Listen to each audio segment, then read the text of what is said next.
I wasn't originally going to ask you this because I feel like everybody's probably bringing this up to you, but Robert just gave me an interesting answer about it that I thought was fascinating. And obviously, I'm assuming you've seen the people online, and it's not true that people think this is a prequel to True Blood somehow, and because Eric Northman and the Northman, but obviously it doesn't make any sense because his last name isn't Northman in the movie. But he said that you never made that connection and brought it up to him on set because he might have changed the title of the film if he had known that. I never watched True Blood, and I had no idea. And I also think it's funny that Alex never said anything to me about it. You know, he probably thought that I knew, but I didn't know. You know, but maybe I would have called it something else. Did you ever make that connection that your character from True Blood had a similar to the title, to the name? Absolutely. I spent 7 years playing Eric Northman, so it's a character that's. He had a Viking past a bit, right? Wasn't there a Viking? You know what? I actually. So there's a long backstory to how we ended up here, and Rob and I met 5 years ago, and that's when we started talking about potentially teaming up and trying to make a Viking movie. 5 years before that, I shot that scene, or it's a short sequence in, I believe, season 2 of True Blood, in which it's a flashback to when my character was human and a Viking, and I think something it triggered something, and then basically an idea was born in my head of like, well, this was a lot of fun shooting this little Viking flashback sequence. Maybe we could try to tell a story on a bigger scale, on a bigger canvas, and actually like make a Viking movie. So for the next 5 years, I teamed up with a Danish-born, U.S.-based producer, Lars Knudsen, who ended up producing The Northman. So for 5 years, we were actually trying to develop a Viking movie, not based on Eric Northman, but just a Viking story. So we were playing around with reading the old Icelandic sagas and trying to figure out like what the starting point would be. And when Rob and I met 5 years ago, unrelated to the Viking project, this was kind of percolating in my head, and I mentioned it to Rob. He had just been to Iceland and had fallen in love with the culture and the Norse mythology, and we started talking, and then that was kind of the genesis of what ultimately became The Northman. I think this is a long answer to your short question, but no. I think I mentioned early on that when the working title was The Northman, that it's a great title for a movie. I played on a character named Eric Northman on television, but no one seemed to care. I think I mentioned it to Rob. I'd be surprised if I didn't. But but here we are, and we just made a sequel to True Blood. Yeah, well, I think I'm super fascinated by aspect ratio choices and what they mean for storytelling. I know with Witch, you shot 166:1, and then obviously with Lighthouse, I think it was 119:1, I believe. And I wanted to ask about the choices there and kind of how you landed on the aspect ratio you wanted to shoot here. And looking at those three films, why do the ratios differ in terms of what you wanted to tell as a story? Sure. Well, with The Witch, we're using spherical lenses, and so actually by shooting in a narrower aspect ratio, you're really shooting in a taller aspect ratio. As far as what the negative picks up, right? And because we didn't want to do 133 because there's 5 family members or so, and we needed to kind of like stage with a little bit of width, but we also wanted the height of the trees. And then with the Lighthouse, 119:1 is an early sound aspect ratio that first and foremost says this is old, but then it also creates something incredibly claustrophobic. And it's also, because it's nearly square or vertical, it's better for shooting a vertical object like a lighthouse tower. And here, it was 2 to 1, right? 2 to 1, 2 to 1, yeah. So here, we didn't, it's tough. I love close-ups and shooting in a wider aspect ratio. I know this sounds absurd because so many movies shot in scope have great close-ups, but I always feel like all this stuff on the side is just a waste, and it makes the framing feel like anemic. And Viking architecture is very vertical, so there is a way in which you'd kind of want it to be 133 or something. But the landscapes demanded something wider, and so 2 to 1 and some of the battle scenes demanded something wider as well. So 2:1 Yeah. seemed like a good compromise where we could get enough width, but also have the close-ups be not as anemic as if we were shooting in scope.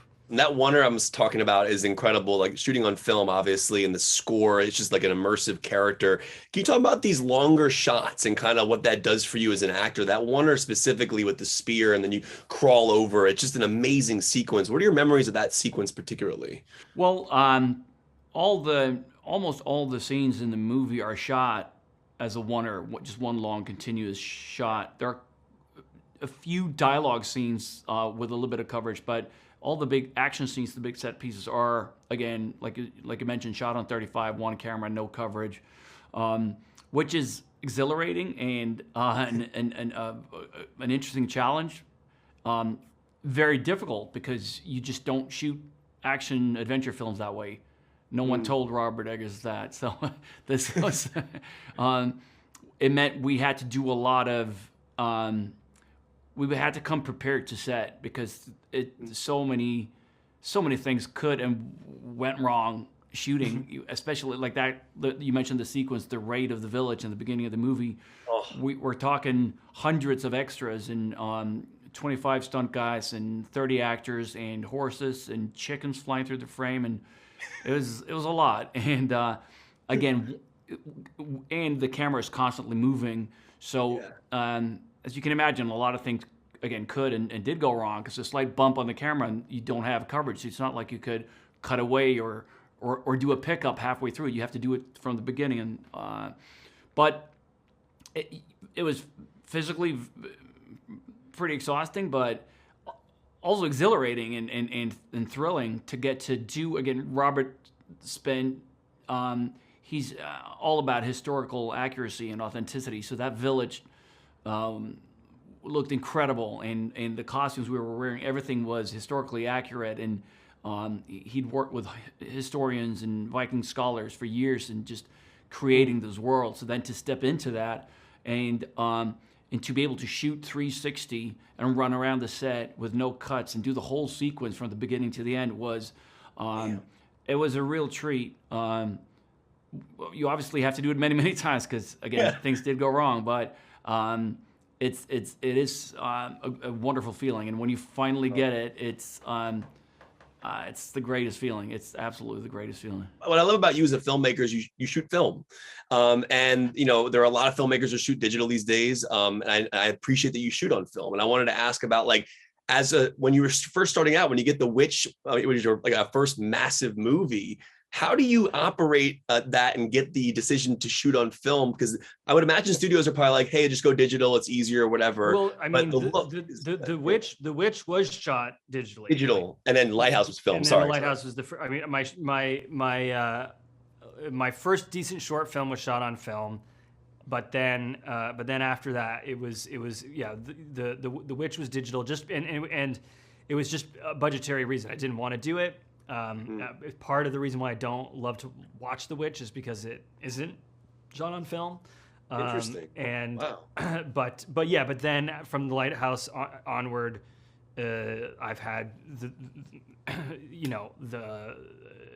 luck and privilege to be able to shoot on film. Yeah. Well, I mean, obviously it makes a huge difference. And I will tell you, even The Witch looks like it was shot on film. I would imagine you added grain and post or some sort. No, we didn't. I mean, we talked about it, but I mean, I don't know. I find the skin tones to look a little plastic. Interesting. Yeah. Listen, you're talking to somebody who's obsessed and goes to film. I saw PTA's new movie on 70 millimeter the other day just because I wanted to see it on 70 millimeter. It looked phenomenal. You use score so masterfully in this. It's a leading character. It's part of the environment. And to me, it's interesting because it does play a character, has an arc, just like your characters do. And do you find yourself directing your composers as if you would direct an actor and kind of finding what they're going to find and kind of giving accent to these scenes? Yeah, of course. I mean, you like you have to, you know what I mean? But also, you know, Robin Carolyn, who composed the score with Sebastian Gainsborough. Robin is like one of my closest friends and and really knows like what is in my mind and what I like and what things are about. And he also was able to challenge me a lot too, which is great. I mean, that's the best part of collaboration is when, you know, you're working with people who are honest enough to say, like, I think you're wrong, you know. But yes, you know, like we are working together, and I'm, you know, in the score record saying, you know, a little more of this, a little less of that, you know, and occasionally Robin saying, "Are you out of your mind?" but you know, that's good. I love this concept of fate. There's this line about your fate is set at a young age, and it got me thinking about you as an actor. Obviously, I wondered, like, do you see similarities in the idea of your fate to become an actor at that younger age, and kind of like what that journey was like for you? And did you feel like you were meant to do this from an early age like that? Yeah, maybe. I desperately try to avoid becoming an actor. I spent many years running from my fate, if you believe in fate. Yeah. I guess it was the norms of fate had spun my tapestry, like the Vikings would have believed, and I ended up coming back to it.